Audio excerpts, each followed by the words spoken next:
Hello, my name is Jennifer Delafrat, and this is a Mental Health in the News 2 video. An article that I had was the Humboldt County in California is changing the way it interacts with mentally ill people in the criminal justice system. It was released actually recently, September 16th.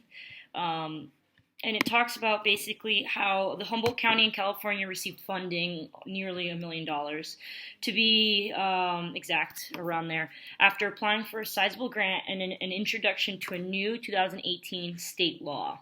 The funding changed the way the Humboldt County criminal justice system treated the mentally ill because those that get caught up in the legal system were, instead of being sent to their correctional facility after their arraignment, um, anyone suffering from mental illness and substance abuse, anyone declared incompetent to stand trial, or anyone left to navigate their probation after being released would be sent to the county jail. And there would be very little help or treatment for these people afterwards. The article talks about how in 2018 there was a state law called the AB 1810, which allowed judges to reroute defendants from incarceration to customized mental health treatment programs. Which I thought this article kind of was very important because it really correlated to what we talked about, I thought, last module. Like we discussed in class, majority of the problems that the launch of a new program like this is funding, staffing challenges, lack of facilities, and those exact problems made it extremely difficult to launch this mental health diversion program initially. But through COVID-19 and the county basically, or the Department of Health, applied for this grant and got that funding, and they will begin to implement the pretrial felony mental health diversion program, which I'll talk about later. It really kind of goes hand in hand with Intercept 2 of the SIM model. The article also explained how this diversion program assisted with opening communication throughout the programs involved, like law enforcement, the Department of Health, the district attorney's office, and the court system. Like I said, I thought this article really correlated well with our chapters in our text. It was nice to see a real life example recently, too. Another issue that this state law aimed to assist with is how quickly the resources and treatment can be made available for someone suffering from a mental health crisis.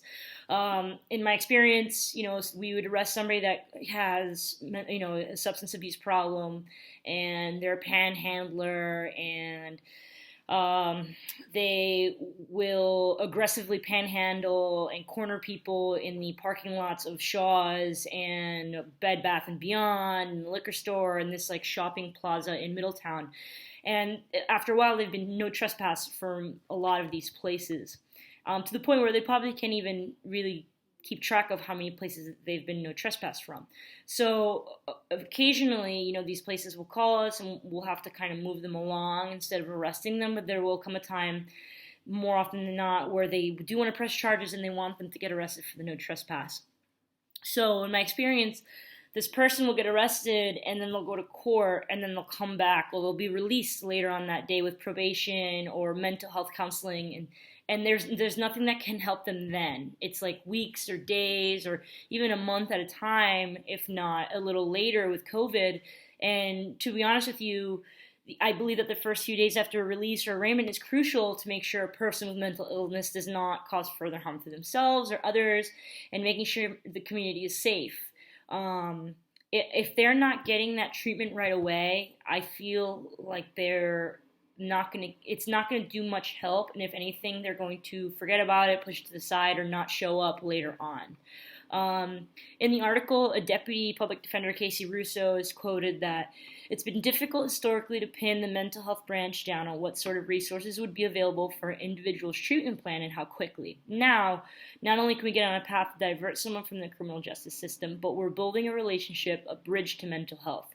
We have quicker correspondence, we're getting to know them better, and vice versa, so we can more quickly access mental health resources for our clients. They even state in the article how a client would have to try to schedule an appointment with someone for mental health, and it would potentially be 3 or 4 weeks away, which is a long time when someone is currently suffering from their illness now. Either they're in a mania, or they're paranoid, they're not taking their meds, something with substance abuse, they could be highly depressed, they could be suicidal. I feel like a lot can go wrong in those 4 weeks. Someone could reoffend because they may not understand what's happening. They can hurt themselves, or they can be lost in the wind and they won't be seen for a few days, few weeks, or a few months. With this program, clients are able to get a quick access to services, medications, treatments, or appointments. The diversion program is even trying to help with housing or residential programs. I thought this article related to a class because this is a real example of the SIM model being used. Instead of people potentially being recycled or going through multiple different agencies on their own, they are able to be referred by a judge to take part of the mental health diversion program. So instead of, sent to the correctional facility in Humboldt County, they are then sent to the mental health diversion program. The process of identifying gaps in services and available resources, the SIM provides a framework that communities can use to create and organize strategies for those with mental illness who have become involved with the law. That's from our text, and I feel like this is exactly what they're doing. The SIM does outline those 5 intercept points, and even though this is past the intercept 1, where officers can choose not to arrest, but when they have no choice and they kind of have to, this is intercept 2, which is just as important and can help facilitate methods that include transportation, adequate housing, medication, therapy, case management, and crisis services. The 2 questions that I had, it's just going to be interesting to see where funding comes from after the 3 years. Now, obviously, that's not something that the article provided, but is there more grants that can be applied after 3 years, or was the grant just like a one-time thing? Who will fund this? Will the taxes go up in their local community to kind of keep this going? Will they be doing fundraisers? It's just interesting to see that this is great, but like we've talked about in class or how we've read in books, it's that funding for mental health is very, very scarce. So that was just one of my questions. And then my other question is, will there be any surveys or something shown to see the outcomes of all the clients referred to this diversion program? I think it'd be very important to kind of see like a case study of the recidivism between those that were directed to the diversion program and whether they succeeded or if they continue to stay in that loop that, reoffending, diversion program release, reoffending diversion program release. I do think this is an important step in the right direction for those that do suffer mental health illnesses now and that need the help instead of being incarcerated. Thank you.